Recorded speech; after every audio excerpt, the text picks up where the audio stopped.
Welcome back, fanboys and fangirls of the world. My name is Mario, and we are back today in our lovely fanboy corner to return to our The Life of a Showgirl era, if we ever actually left it, because I haven't, guys. I haven't. This album, oh god, I don't care what anyone says in this world, even if it's a hater, a Swiftie, someone from the general public. I don't care. I love this album so much.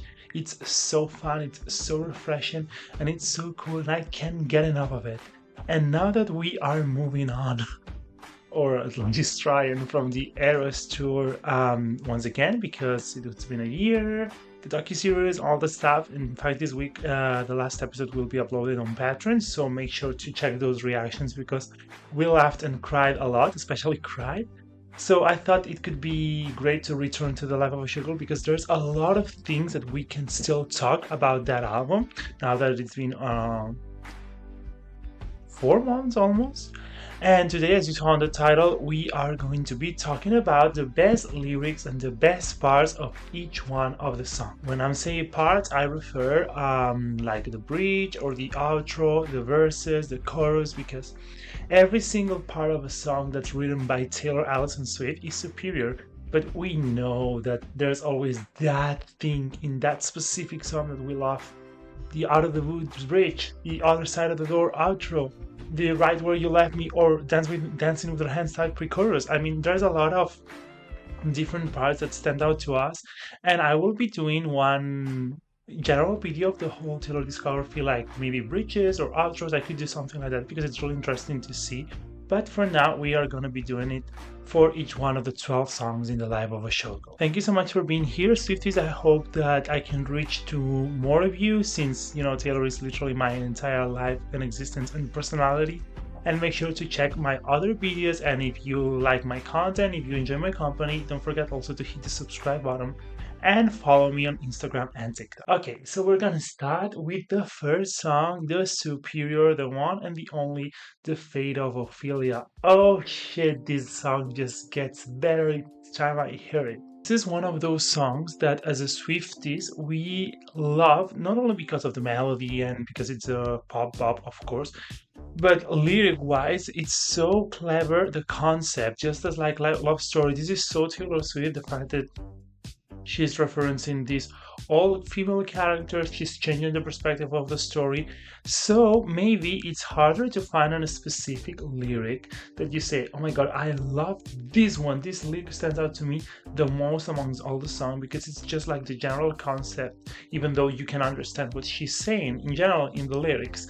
But if I had to pick one, I would go with But love was a cold bed full of scorpions, the venom stole her sanity. And why? This lyric, it's easy to understand. It's a metaphor. She's referencing love with a cold bed full of scorpions. The venom of those scorpions stole their sanity. But it's so good because of the imagery it gives us. You can perfectly picture this scenery of kind of a princess, someone locked inside a tower, just like she's saying in the chorus. Like maybe just sick of love. She doesn't want to be loved anymore. She doesn't know if she can be loved.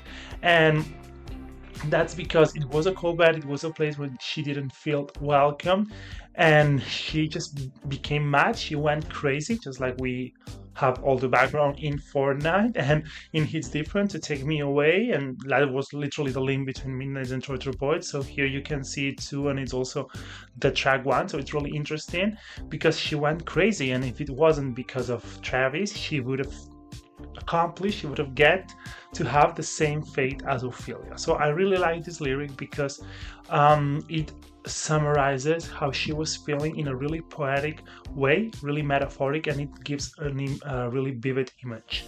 By the way, I have my coffee here because we should not be talking about Taylor Swift if it's not with coffee. Okay, and my favorite part of the Fate of Ophelia in terms of the structure of the song is the chorus, guys. And it makes sense because it's a pop record, so a lot of chorus will be highlighted here, just like in 1989. We know she knows how to make a catchy chorus, and honestly, I could have chosen like kind of the post-chorus, like keep it 100 on the land, the sea, the sky, because it's really good, but there's something on that just my body goes crazy when she says like all the time, and we know that this is really clever and it's coming from Max Martin and Shalbach, who are amazing producers.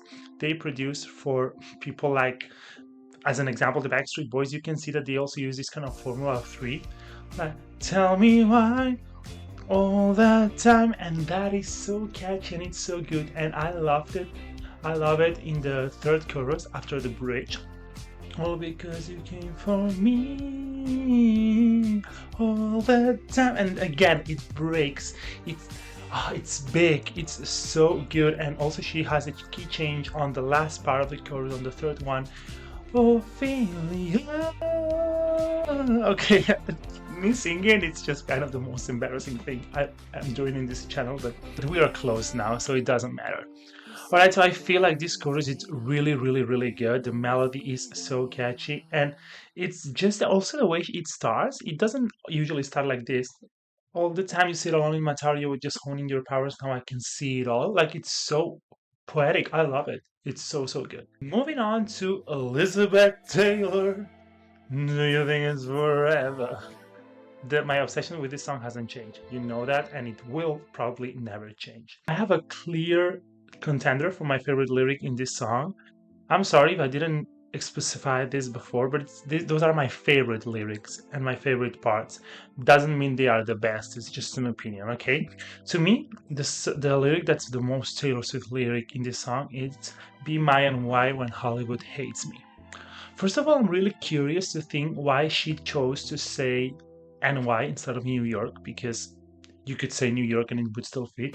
Be my New York when Hollywood hates me, but I don't understand, but it sounds good, so it doesn't bother me. But I feel like this lyric is really important in Taylor's lore, because we know how she feels about New York and how it's kind of, when she went there for the 1999 era, she felt free. We can see that in Welcome to New York, everything's possible. It's a big city full of opportunities.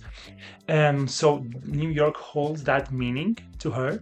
And Hollywood, in this case, if we compare it with Elizabeth Taylor, that's the song, it's really clever because Elizabeth Taylor is an actress, so she's kind of putting into that word, into Hollywood, all the shitty stuff that happens behind the curtain in a life of a showgirl, when they cancel you, when they treat you bad, when they criticize you.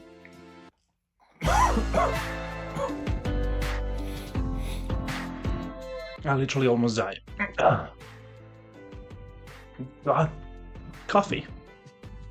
So that is another completely opposite feeling in Hollywood.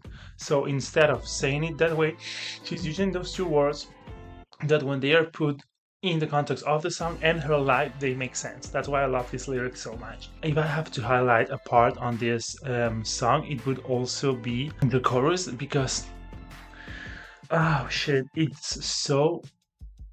grabs me. It grabs my soul. I tried my eyes with Elizabeth Taylor. I just love the flow, because it breaks on my eyes, Violet Elizabeth Taylor, and then be mine when Hollywood hates me, and she's just those kind of echoey voice behind. It's just so well done. It really also fits kind of the atmosphere of the song, this kind of glamorous feeling to it. Bridge is also good, and the verses are also good. I mean, don't get me wrong, but as I've said before, when a song is pop orientated, it makes sense sometimes that the chorus, it's just a bigger part or the main thing, and you know that a chorus is good when you don't get tired of hearing it several times on the song. That's the purpose of a chorus, right? We are moving into my dearest song in the world right now, which is Opalite. And I love this song every day, every time, every second, even more. It makes me so happy, and it was really hard to highlight a lyric and a part of the song, because everything is really good.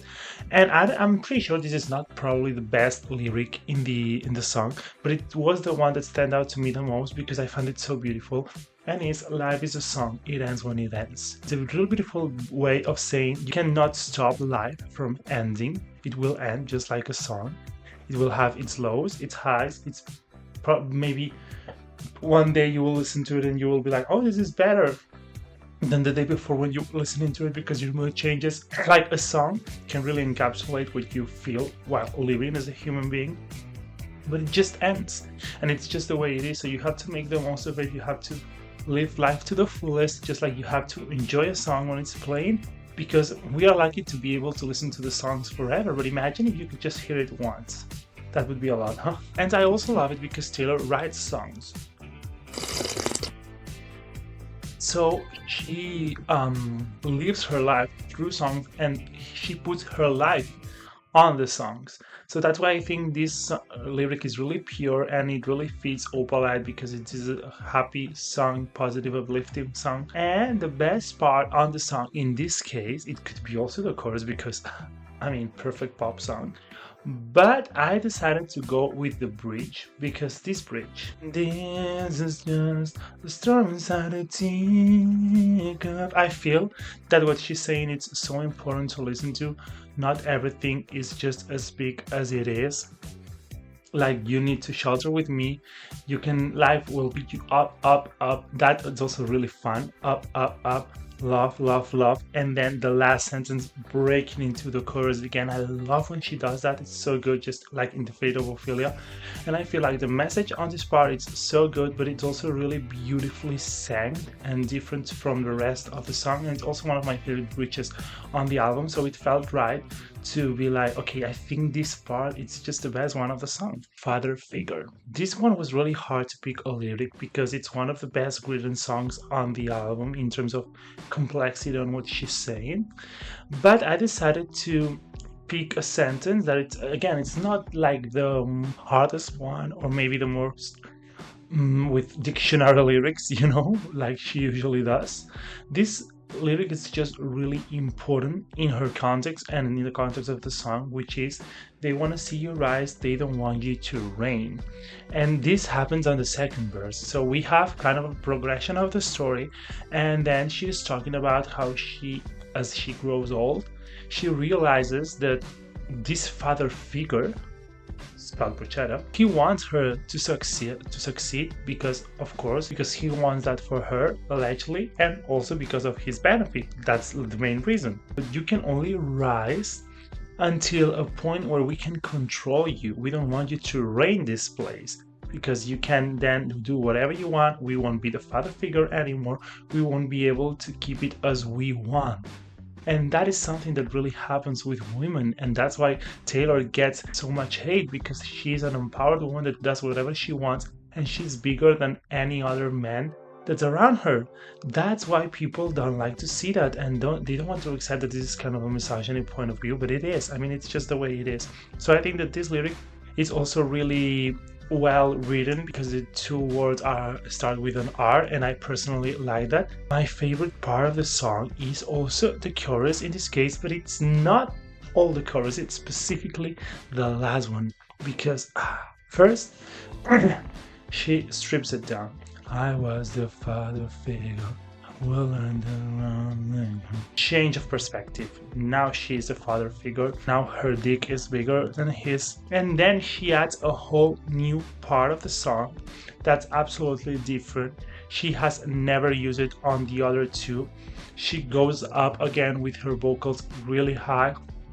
This empire belongs to me. It felt epic, the way that she ended this song. I mean, of course, then you put I Protect the Family, you remind me of a younger me, all that part, but it felt right to have this change on the end.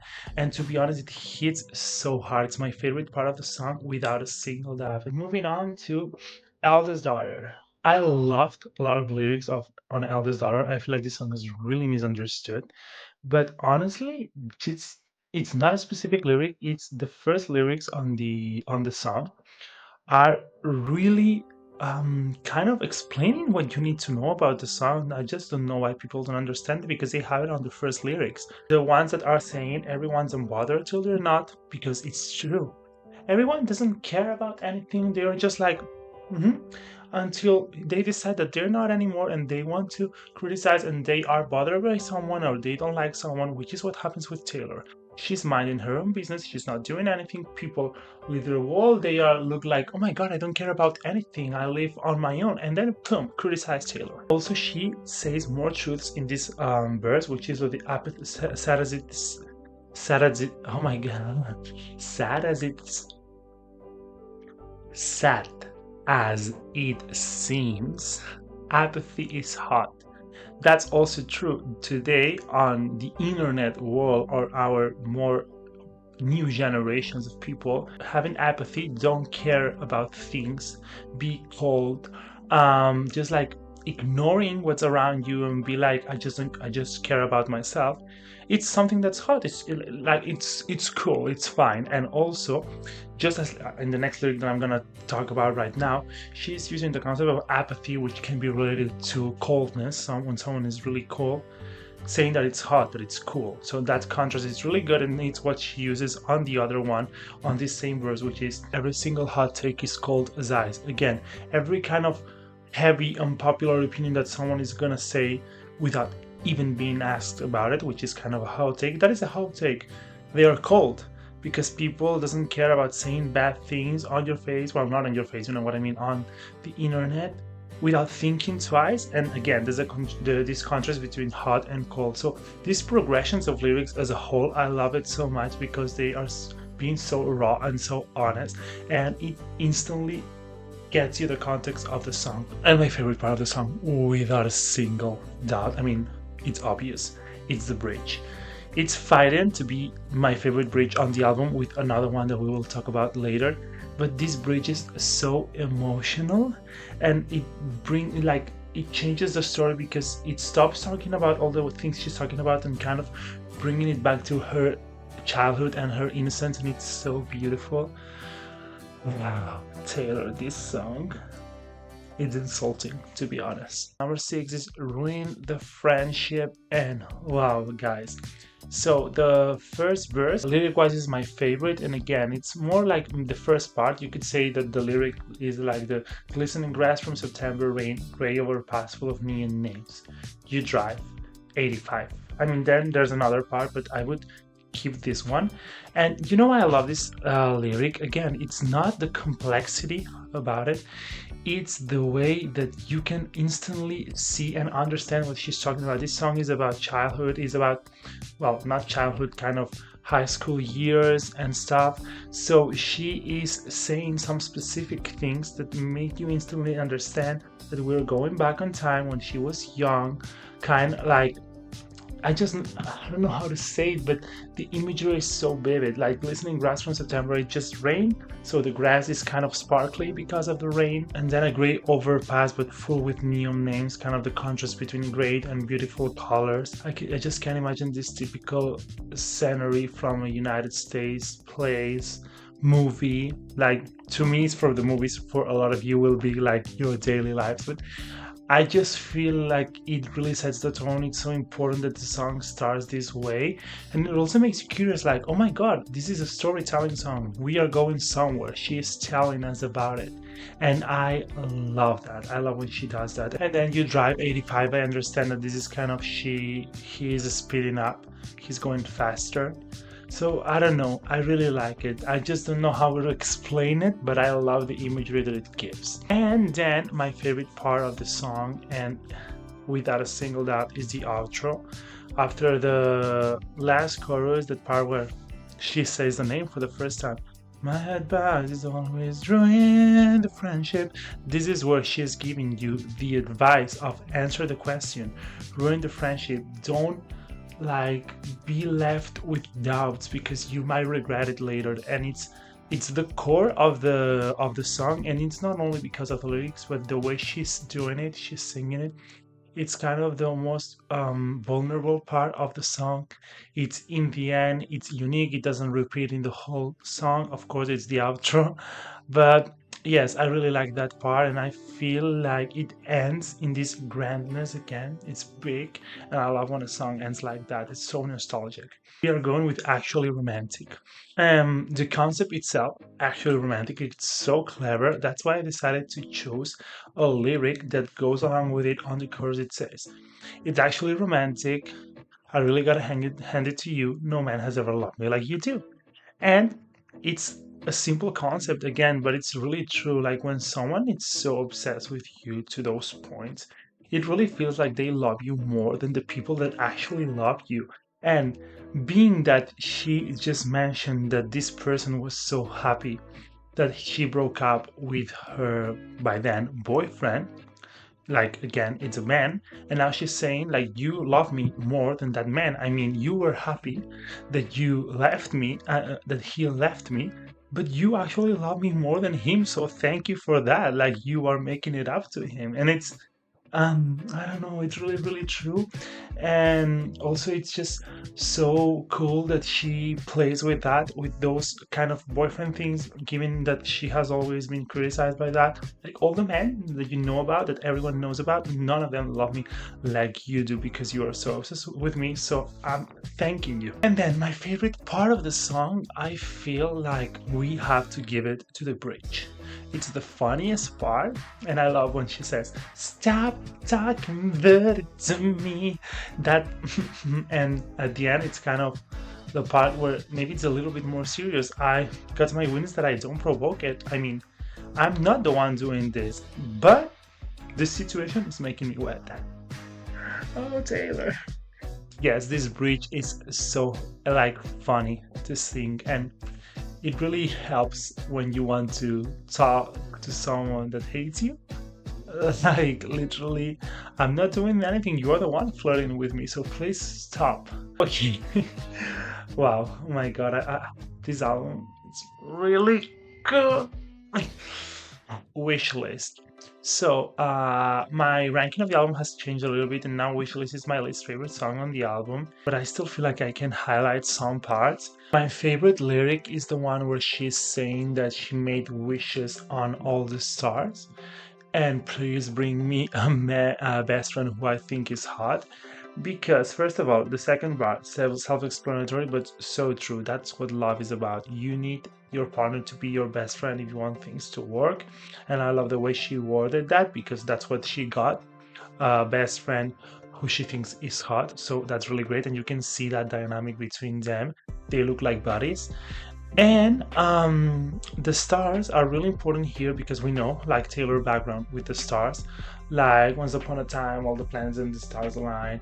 When she was wishing on like kind of the prophecy thing, like fate and destiny, she has kind of always have this more mystic magic part of love. So I think this is really fitting with her, bringing us back where she was down and trying to understand why she just couldn't find love, and now she's got it. So I really like this lyric, and it feels like it's the most vulnerable part of the song, because I personally don't enjoy that much of the part where she's just referencing several things that other people want. And I feel like the best part of the song is the chorus because it's really beautifully sang. It's really high, and I also like what she's saying in contrast to the verses. I just want you to have a couple games at the whole block looking like you. And on the last one, there's this background vocals too that make it better. So yeah, I think it's just the best part of the song. But as I've said, it's not my favorite song, but I still think that the chorus is catchy enough to be mentioned. All right, number 9, Good. Amazing song. I don't care if people don't like it, if you are jealous of what she's talking about, but I love it so much. Honestly, there's a lot of lyrics that I like, even though it's so lighthearted, but I love the first verse when she's saying Daisy's bare naked, I was disrupted, she loves me not, he loves me not. And then Penny's unlucky, I took him back. I feel like these two metaphors are really good. First of all, Daisy's bare naked,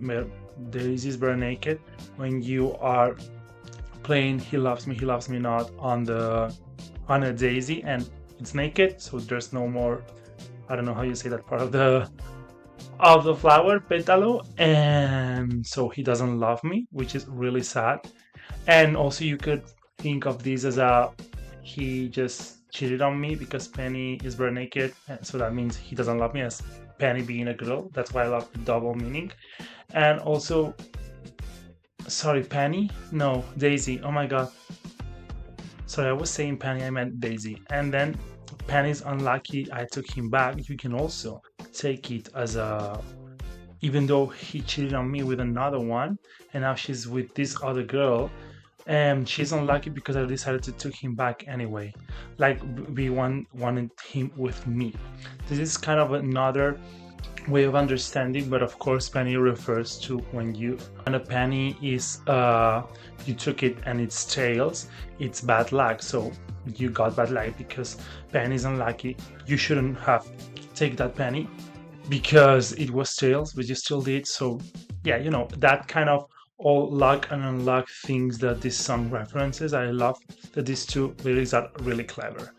And my favorite part of the song is clearly the post-chorus. Forget me, it sounds cocky, it hypnotize me. It's so funny to sing. I love the melody, it's so catchy, and she repeats it twice at the end, using it as an outro because that's how good that part is. I mean, it's just the melody and how funny it is, and we love a catchy hook after a chorus, which is really good. The chorus too, don't get me wrong, but this part for me is the best. Number 10, Cancelled. I feel like there are a lot of important messages that she is giving, even though people find it cringe, I don't. But personally, my favorite one, and again, this album is not about the complexity of the lyrics, but about what she's saying. And it's like, if you cannot be good at it, then just be better. No, if you can be good, then just be better at it. Kind of this mastermind vibe to it, like, if you cannot do it because you are genuine and good person and people still hating you and criticize you, then you have to be better than them at all the things you do. You have to do things without them noticing. You have to disguise your mistakes. You have to be kind of darker and mastermindy, because they just won't let you be who you are and do things because they are genuine to you. So I think that this is a really important message for these people that are genuinely good, just like me, for example, that you cannot be fooled. You need to learn and be better than them. So I love that message so much. It's a song that I love from the beginning to the end, but there is this part on the end which is kind of the chorus outro, because it's part of the chorus but it's used as an outro because it doesn't it only happens at the end. She's that part after she is singing the bridge, she's singing the chorus again when she says, can you see my infamy, love's company, like the broken you, like the broken me. Like, it's just rantiness. We love that genre of Taylor when she doesn't shut her fucking mouth. She just doesn't stop. Like on the outro of I Bet You Think About Me, or the outro of The Other Side of the Door. And I love this because it's really chaotic. Like, there's a lot of sounds happening at the same time. It's so satisfying. Honey, again, this is my second last favorite song of the album, so it was really kind of harder to pick. But for in terms of the lyrics, there was one that clearly is my favorite, and it's so beautifully sang. That is when she says, but you touch my face, redefine all those blues when you said. So first of all, I already mentioned this. When you touch my face, it's so vivid. I feel like when she's crying, she's sad. The other person calms her down, putting his hands on her face. It's warm. It feels like home, like your place. And with defining all the blues, I mean, how many times she has referenced to blues alongside her career to refer to sad things and to Joe, to be honest. So in this case, the sad things are the same, no? Because I mean, there's other blues too, but Joe was also the blues. So he changed all those blues, but she doesn't say like you erase them. No, you redefined all those blues, which is more poetic and so beautiful. And also in this song, she's talking about all those blues, which are when people would use honey or other words in a bad way, but he does it in a different way. So that's why it feels like he's changing those meanings, making her feel better with those words. And my favorite part of the song in this case, and it's the only one on the album, are the verses, because I feel like the chorus doesn't do that much to me. I feel like the flow of those verses, let me just read it properly to you. Summer time spreads things, cause you can call me honey if you want, because I'm the one you want. He's putting that sentence again, and all that part of the we could play hard, we can bend up, pick me up, like that flow that's really fast, and then she uses it again on the second verse, kind of different words and a little bit of a different way that she's singing, but I like the flow. To me, it's better than the chorus. Also, this song is kind of, the structure is really different than usually, so it's really hard to maybe differentiate the different parts, but as always, genius help us with that.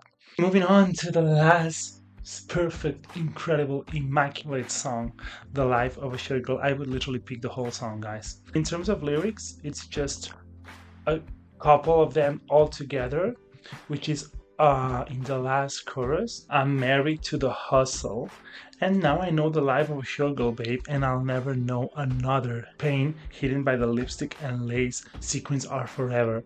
It changes the whole chorus that it was before, and it's so emotional because now she is married to the husband, but she doesn't care because she doesn't want it any other way. She wants it like this. Now she does know the life of a showgirl, what it takes, that the pain will be hidden, but because she will still perform and do her best with lipstick and lace, and sequins are forever. She will always be sparkly, shining for us. She will never know another different life. I love this kind of, yeah, I know it's not only one lyric, but I just had to include it all because it makes me so emotional when she gets to this part. Regarding the part of the song, it's the one that comes before these lyrics, which is the bridge, and this is the one that's competing with Eldest Daughter to be the best bridge in the album because it's a Florida bridge, guys. They sing first Taylor, then Sabrina. They keep changing, and I love the pace. Kind of cabaret. It sounds like that, and then this change of melody. But I'm immortal now, baby dolls. I couldn't if I tried. Immaculate, perfect. I just think it has to be the best bridge. This has to be the best bridge. The outro should probably be, I don't know, maybe cancel or ruin the friendship. The chorus has to be the Fate of Ophelia, right? There's a lot of great parts on this album. That's it. I've talked so much. It's gone so fast, but I think like, oh my god, 40 minutes. That is a lot. And I hope that you enjoyed me doing this. You can tell me and give me more ideas because we can analyze a lot of things about Taylor. I have thousands of ideas to be doing. I just want to know what would you like me to do.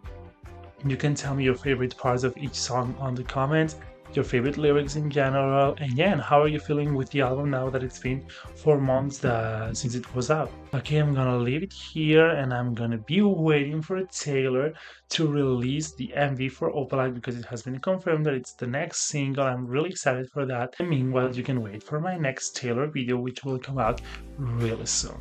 Alright, thank you so much for being here, and we will see each other soon to keep fanboying and fangirling. Adios!